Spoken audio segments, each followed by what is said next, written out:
Hello students, today we are going to discuss about the AIDS, the full form as you know, acquired immunodeficiency syndrome. Means in a person's lifetime when the HIV infection occurs, it leads to acquired immune system failure that we are calling as a immunodeficiency, and it appears like a group of symptoms they are calling as a syndrome. AIDS is called as a secondary immunodeficiency. There are two different kind of immunodeficiencies are there. In primary immunodeficiency, due to genetic abnormalities, the person immune system is not able to work properly. Example, severe combined immunodeficiency or adenosine deaminase deficiency. In secondary immune deficiencies, due to the virus attack and even due to the chemicals, the immune system failed to work properly. So that is called as a secondary immunodeficiency. AIDS is not a congenital disease. A congenital disease normally transfer from parents to the offspring through the chromosome. Okay, so when the chromosomes abnormalities are there, they will be transferred to the next generation. Okay, and we are calling them as a genetic or congenital diseases. Even birth defects also we may call as a congenital disease. But AIDS is not a congenital disease. It can spread from infected parents to the offspring due to the HIV infection. The HIV will transfer from infected mother to the child through the placenta or by means of the colostrum in the infantile stage. Okay, so it is a infectious disease only, but it is not a congenital disease. AIDS was first reported in 1981 according to the Center for Disease Control of USA. During last 25 years, more than 25 million people were infected and killed by HIV virus. As you know, the AIDS is transmitted by the HIV, which we are calling human immunodeficiency virus. This virus belongs to retrovirus family. A retrovirus is a virus which contains the RNA as a genetic material which converts RNA into DNA, and later the virus are going to be multiplied. HIV is also belongs to lentivirus subclass also. What is a lentivirus means? A group of virus which having a long incubation period.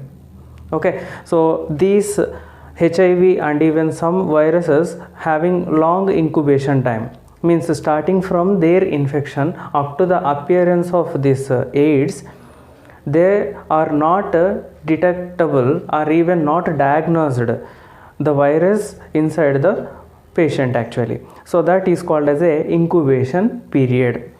Now structure of HIV, if you observe, it is appearing like a spherical in shape, and the diameter is 90 to 120 nanometers.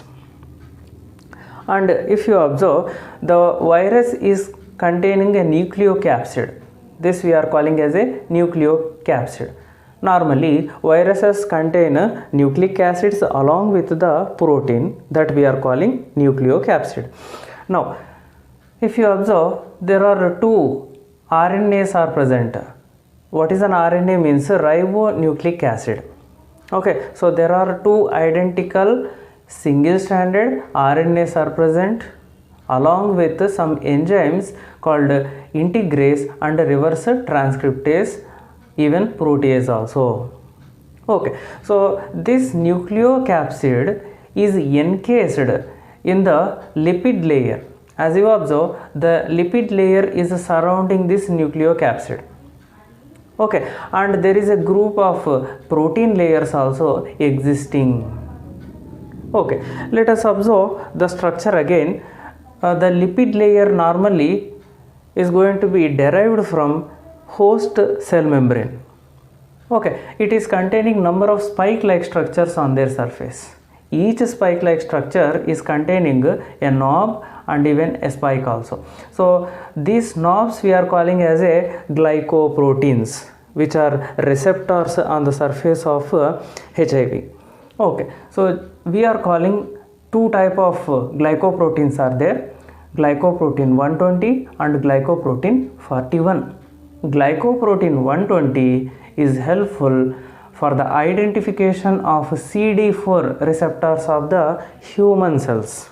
Okay, so human immune cells contain CD4 markers, especially macrophages, some T lymphocytes, dendritic cells, they contain the CD4 markers on their surface. Okay, so they will identify and they will helpful for the attachment. After attachment, with the help of GP41, they release the content into the host cell, so that the host cell becomes infected and it produces number of virus particles later. Transmission of HIV occurs through blood, semen, preseminal fluid, rectal fluids, vaginal fluids and breast milk of infected patients. HIV transmits when there is an unsafe sexual practices with the infected person, it will be transmitted, and in some conditions when the contaminated blood and blood products with the HIV also transmits. In the intravenous drug abusers who are using the infected needles, who will be sharing the infected needles also transmits the HIV. HIV also transmits from the infected mother to the child through the placenta, where from the infected mother, the placenta is acting as a carrier of the HIV to the child. And after birth, if the infected mother provided the colostrum or breast milk, then it may contain the virus particles and the child again got infected with the HIV. And rarely in organ transplantation we may observe the transmission of HIV. HIV replication takes place in 7 different stages. In most of the human cells, we observe the 7 different stages of the HIV life cycle. HIV targets the cells, especially the immune cells, with the CD4 receptors. The CD4 receptors are present in some Th cells, which we are calling T helper cells or helper T lymphocytes. Macrophages are tissue cells, monocytes of WBC, dendritic cells also. So in all these cells there are some surface receptors called CD4 receptors are present. Now in the first stage, that is a binding or attachment, the virus particle attached to the CD4 receptors with the help of GP120. As we observe, glycoprotein 120 helps for the attachment and identification of the CD4 receptor. That process we are calling as an attachment. In the second process, that is a fusion, where the GP41, where the membrane envelope of the virus and the cell membrane of the CD4 cells are going to be fused with each other, that is mixed with each other, and release the virus particle, that is the RNA reverse transcriptase will be entered into the cytoplasm. So we are calling it a fusion and release of the virus particle. In the third process, that is a reverse transcription, which is very important for the retroviruses, the virus RNA, that is a single stranded RNA, is converted into double stranded DNA with the help of reverse transcriptase enzyme, and the process we are calling reverse transcription. Because of this step only, we are calling HIV as a retrovirus. In integration, the virus DNA is entering into the host cell nucleus now. Okay, so the double stranded DNA enters into the nucleus and it is attaching itself with the host genome, and it becomes as a part of the genome now with the help of enzyme called integrase. Because of this step, the virus escaping from our immune system, so it is unable to detectable by our immune system and can't be eliminated from our body, so it is a one type of escape phenomena. And this virus stage we are calling as a pro-virus stage. In the replication process, the virus DNA come out from the host nucleus, and because of its administration over the host cell enzymes, now it can be converted into virus RNA and virus proteins, and they will be synthesized number of copies with the help of host enzymes. Because of this process we are calling it's a replication. Why? Because a single virus is converted into a number of copies of a virus. That's why it is a multiplication or replication. In the next step, again the assembly, where the virus particles are assembled. Okay, so as we observe, there is a number of viral RNA and proteins are synthesized. They will assemble with each other, so that there is one virus RNA which is surrounded with the capsid. Okay, so like this, a number of virus particles are going to be assembled in the assembly process.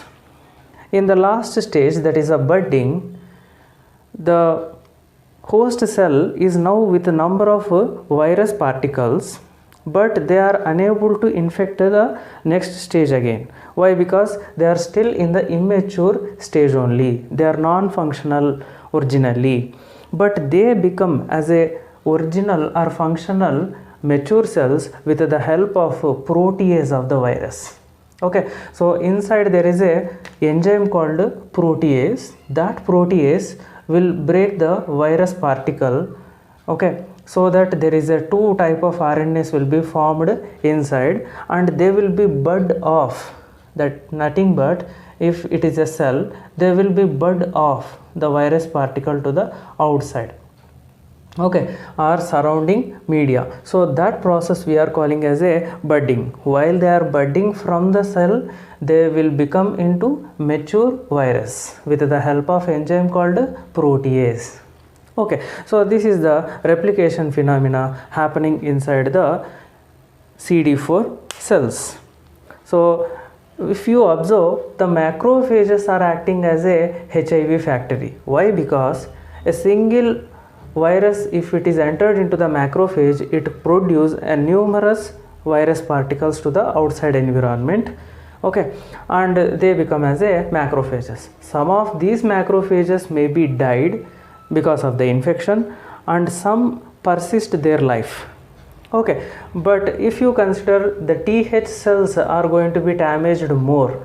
Okay, and even some the immune cells also damaging by because of the HIV virus infections. So when the TH cells are going to be decreased in the body, we are going to get the immunodeficiency.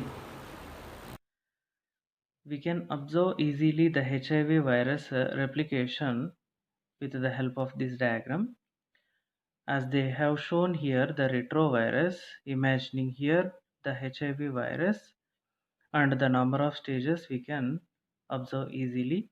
So first of all, the HIV virus having the number of spikes on its structure, the GP120 can bind with the CD4 receptor on the surface of host cell, and this is the attachment or binding stage.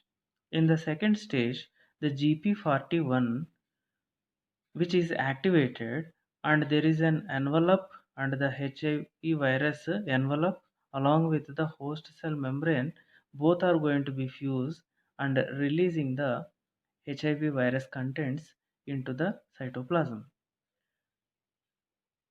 Now, the single-stranded RNA is converted into double-stranded DNA with the help of a reverse transcriptase enzyme and the phenomena we called as a reverse transcription.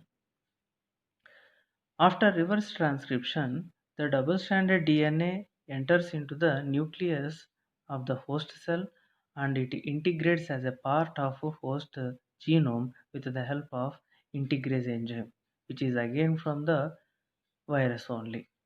This virus now behaving like a provirus means it can easily escape from the immune cells and it is behaving like a part of the genome.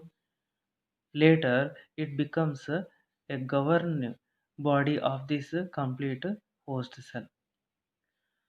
Once the virus got the signal for the multiplication, this DNA will form a number of viral DNA pieces. They later converted into RNA, that is a transcription process, and they will be converted into proteins also, which we are calling as a translation. So these complete steps are involved in the replication of the viruses.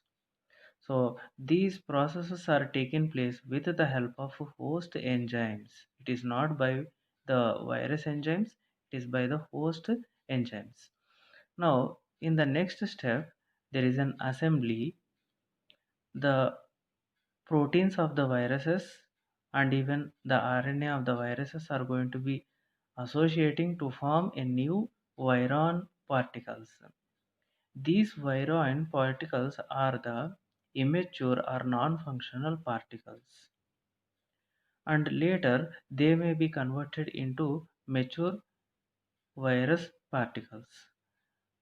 This is happening because the protease enzyme present inside which breaks the RNA into two pieces and later it is converted into mature active virus particle, so it can be transferred to the next stages and they can infect the neighboring cells easily.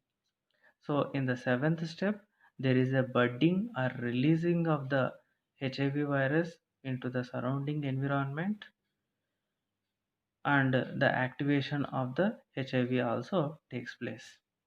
Now if we observe here, there is a number of cells are infected by the HIV virus. As we observe the macrophages, T helper cells, dendritic cells, all are killed by the HIV virus. But most of cases, the T helper cells are being infected in the HIV patients. Because of this, there is a immunodeficiency takes place, which leads to AIDS symptoms. Symptoms of AIDS can be observed after the incubation period or viral latency period. The HIV virus belongs to the lentivirus family, which are having more incubation period. As we observe, the incubation period starting from the infection up to the appearance of symptoms, the virus won't show any type of symptoms and they are continuously multiplying in the cells only. So within that time the person is not showing any symptoms.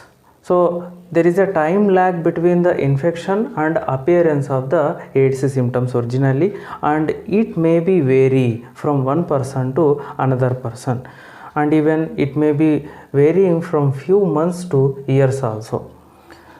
And earlier stages, the person is show some bouts of fever, diarrhea and weight loss are primary symptoms. But once the virus start entering into the T helper cells and start destroying them, the body becomes immunodeficient.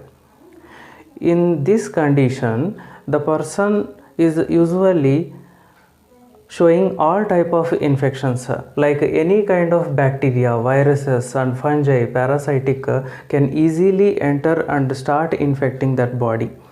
So we are calling that infections, normal infections, as a opportunistic infections.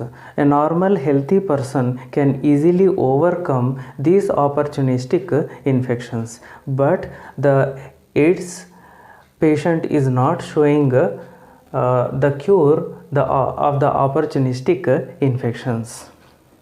Then coming to the AIDS diagnosis or HIV diagnosis. HIV diagnosis can be done in the earlier days, that is 3 to 6 months of HIV infection with the help of ELISA technique.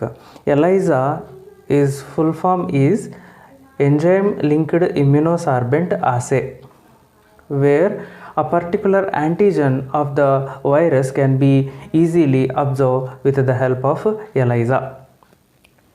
The positive samples of the ELISA can be confirmed with the help of Western blot test, which is a confirmative test. Then in the earlier cases, in the case of HIV infections, earlier detection is very much useful for the patients for getting cure. Okay, so for that purpose we are using the nucleic acid test, which can identify the RNA of the viruses with the help of PCR test, which is the full form is polymerase chain reaction. Coming to the treatment, there is no particular treatment for the HIV infected patients. Why? Because the virus is going to escape from the cells, and even there are not any suitable vaccines and drugs against to this HIV treatment. So the antiretroviral drugs only somewhat curative, but they can prolong the life of a patient, but they can't prevent the death of that patient. These antiretroviral drugs, they are going to act in a number of ways. As we observe, there are 7 different steps in the life cycle of HIV. So they can be acting on the replication stage, or they may be attacking on the attachment stage. Like a number of stages they may be acting and preventing the virus replication, but they can't prevent the AIDS infection further, and even HIV spread also they can't prevent. That's why all the type of treatments are going to be partially effective.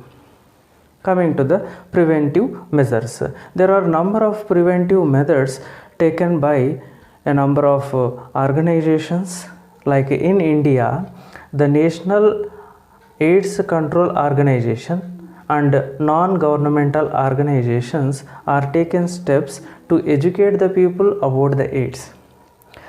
And in the World Health Organization, which is taken a number of programs to prevent the spread of HIV infection. So those are making the blood safe from HIV in the blood banks especially, and use of disposable needles and syringes in the public and private hospitals and clinics, free distribution of condoms, and educating the people about the safe sex practices, controlling drug abuse in the intravenous drug abusers, advocating safe sex practices, and regular checkups in susceptible of HIV populations is done by WHO.